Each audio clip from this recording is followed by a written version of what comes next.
Hello, hello, hello, beautiful, my loves. Just going to pop that there. My loves, beloved soul family, 144, bringers of change and beyond. I am Geeia Ariati. I am the oracle for the 144, and I'm here for a pretty brutal message, actually. Quite a confronting message, and one that I'm asking you to heed the call about. So, if you haven't received any of my channeled messages or my energy updates before, I would suggest that you now click like, subscribe, and push on your notifications, because we will be having regular updates, probably two every week. And there is one to come, and I'm going to give you the topic of our next mission message. So our next mission message is on remembering the plan. So when we go into remembering the plan, it is a sharing about a 5-month journey that we are heading into. And it's really important for these messages to get to those that are trying to receive them, those souls that are energetically aligned. And so with our engagement, with our communication, with our sharing, then we're able to share these messages, because it's not just me having a nice little yap.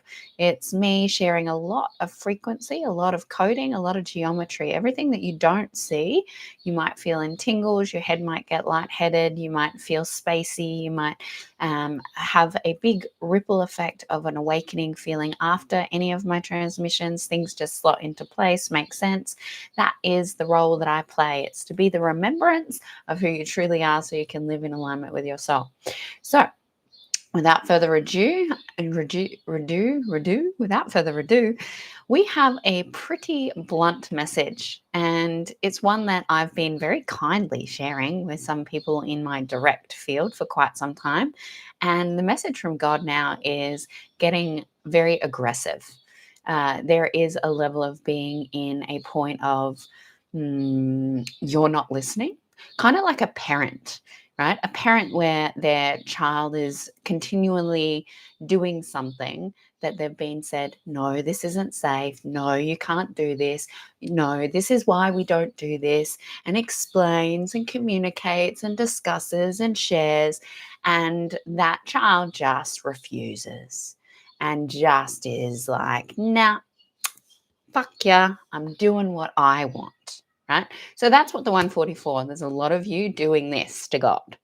Now, that's not really what you want to be doing at this point in time in relation to where we're going.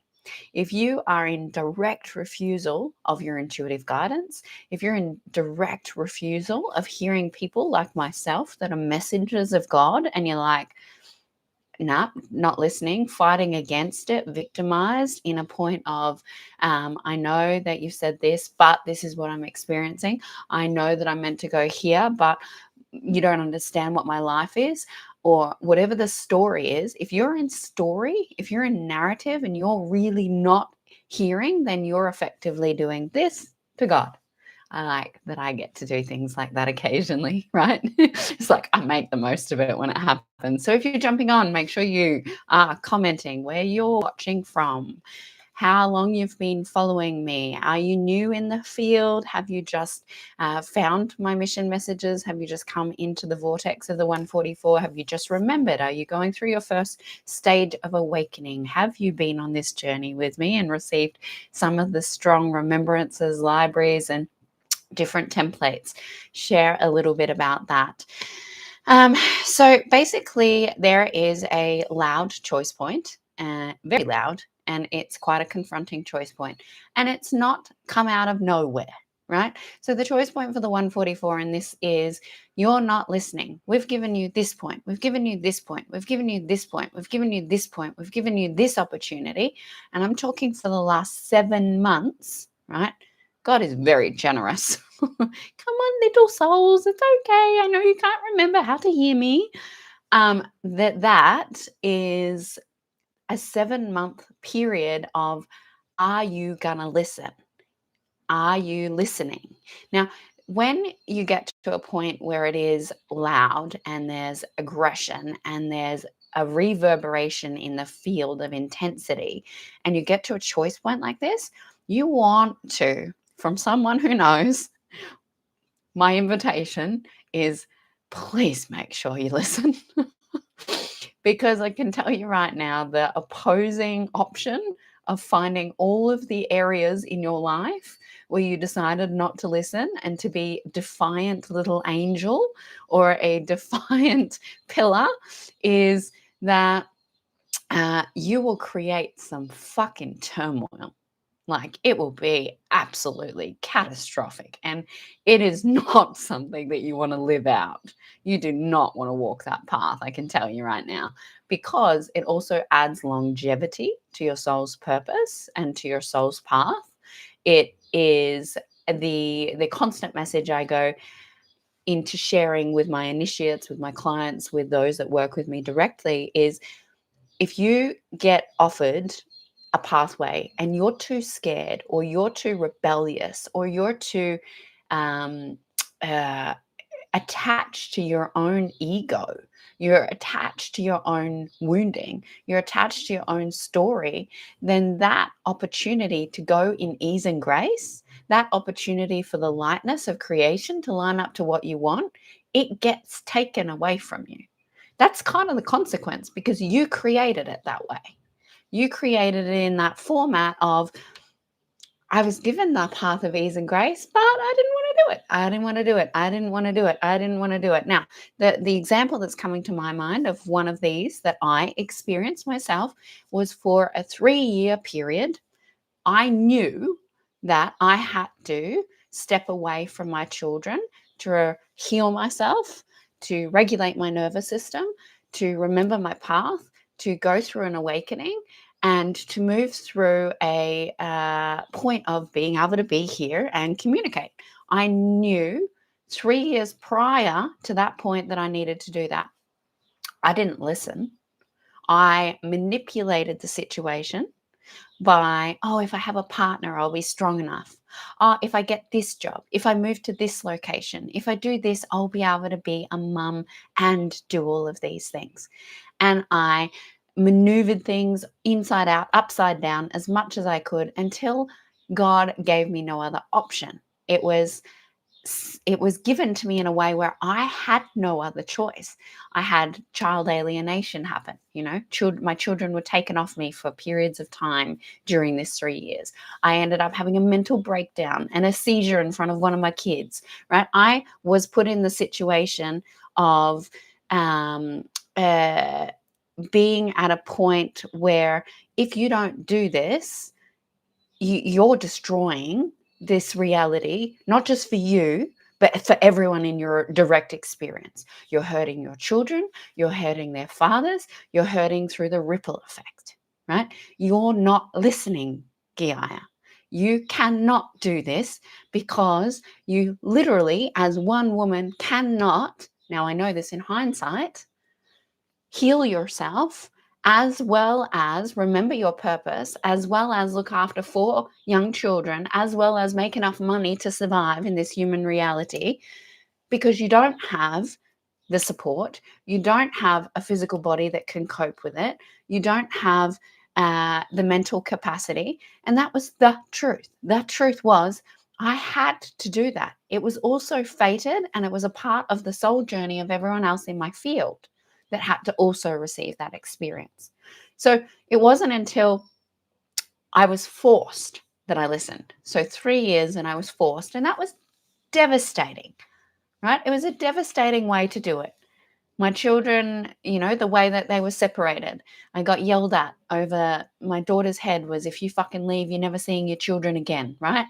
In front of my kids. I never got to see them after that until one of them was old enough to choose and come back, right? So those words rang in my kids' ears, not to mention every single Facebook post. When I went traveling, oh, your mum's going overseas, she's never going to come back for you. Right? These are the things that I created. I created that because I didn't leave when it would have been nicer for everybody. So I hurt everybody, including myself. And I have to take full accountability, full ownership for that. Now, don't do what I did.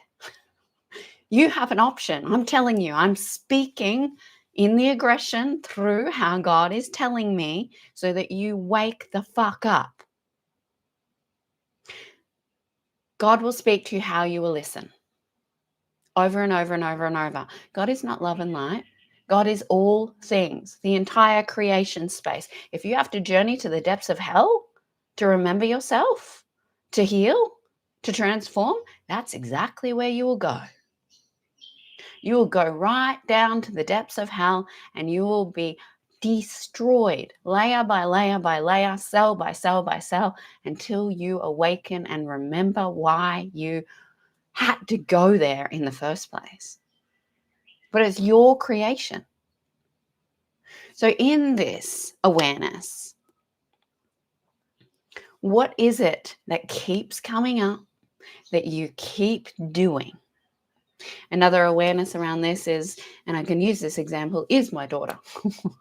So my daughter's in her, currently in some specific archetypes. If you don't understand archetypes, you have 12 primary archetypes in your blueprint. 12 archetypes that need to be activated, developed, purified, worked through, anchored, stabilized.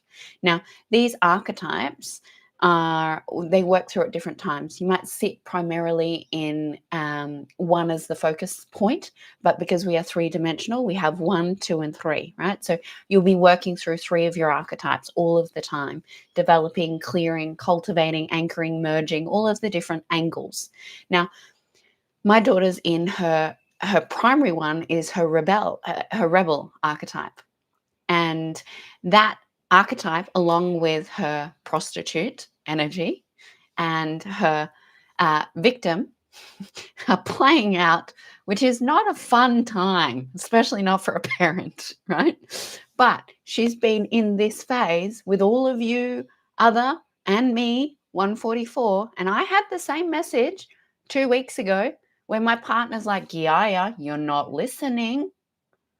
This is the consequence if you don't listen. I've had the same message. And I was like, oh, yeah, I know you are telling the truth. And I had to hear it like that because I am not willing to do that. I know better than that. Won't do it. Right? Mine was all around divine justice, ethereal things, things that I wasn't willing to do because they were hard for my brain to comprehend, things that I was asked for in this incarnation by God to do, a part of my purpose and mission, to ensure that I instate through purification. So if you don't know this about me, there is some stories that are shared, stories, you can call them stories, around my previous incarnation as goddess Isis and the great floods and the purification, and where I've been asked to purify through God in Atlantis at the end of the fall of Egypt and the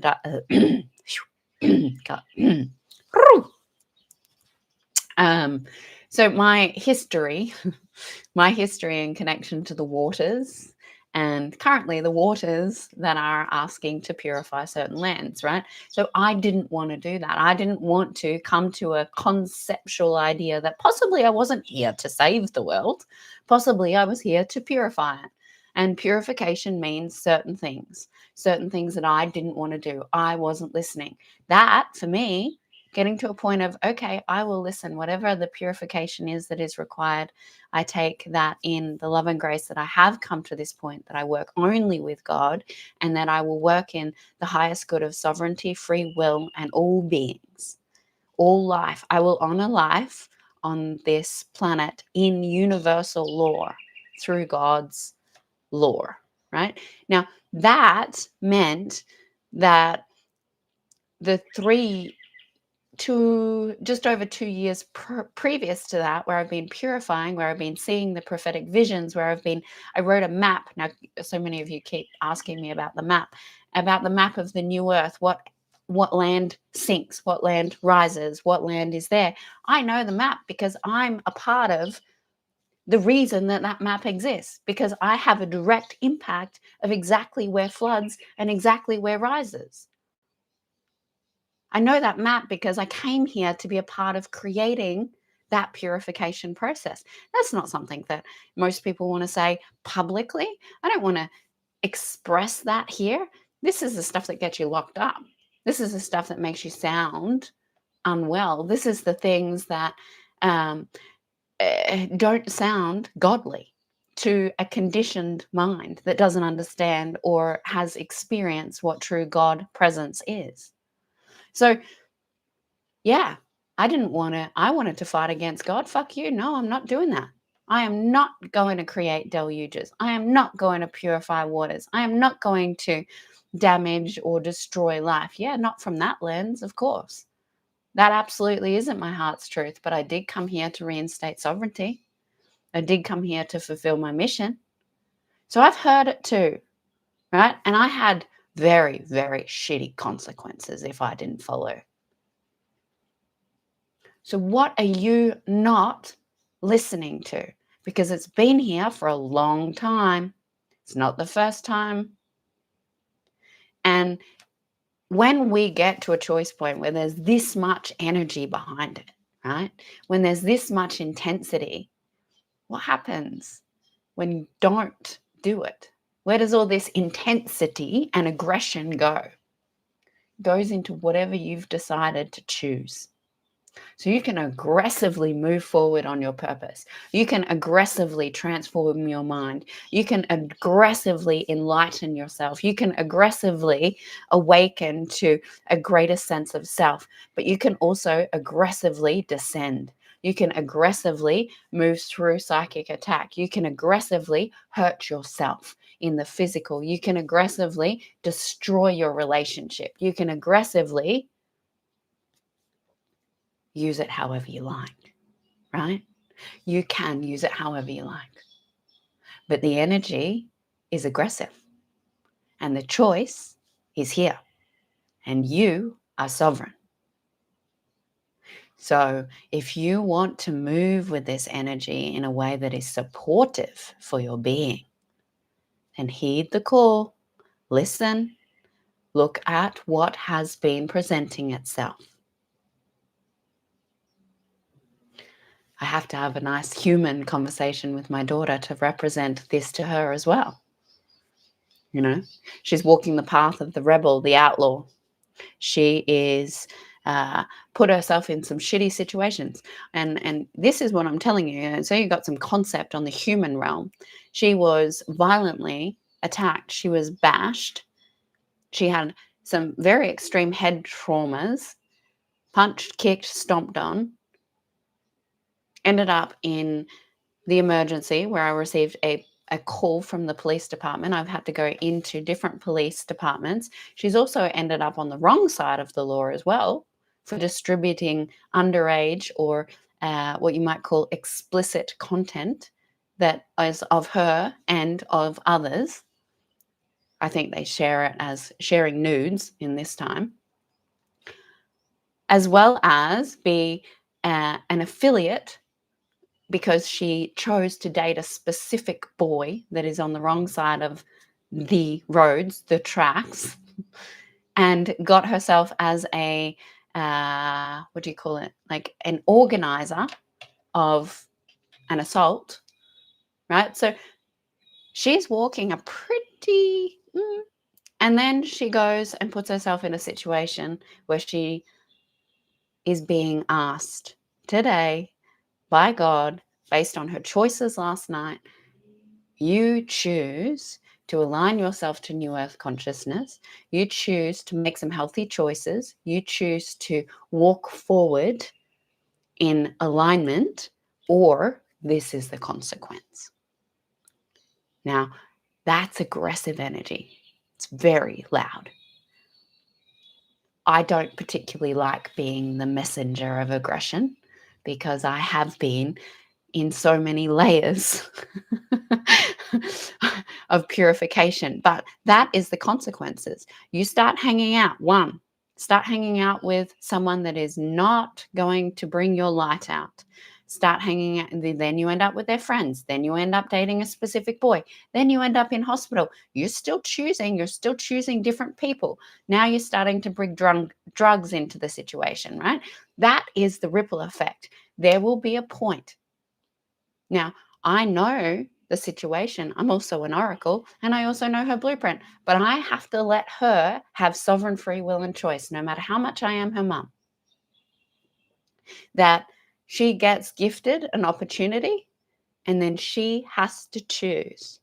Now, if she doesn't choose, she could end up in some pretty fucked up situations. Why do I know? Because I know her blueprint. And guess what? If you're not in New Earth, I know yours as well. Because that was what I chose to be, was a blueprint creator and an oracle. That's why my work is based around blueprints. I know every pathway on your blueprint. I know your purpose. I know your gifts. I know the shitty pathways you could choose because we created them together. So when I say this, I say it because I fucking know. And I don't like seeing souls hurt to learn. And if you know me, you will understand why I'm so passionate about this. Because if I can assist in any way for us to choose through a kinder, lovinger, gentler, more unconditionally loving experience, then I will. All right, my loves, I have a call. I love you. I love you. I love you. Please like, subscribe, and listen. Until next time, Adonai.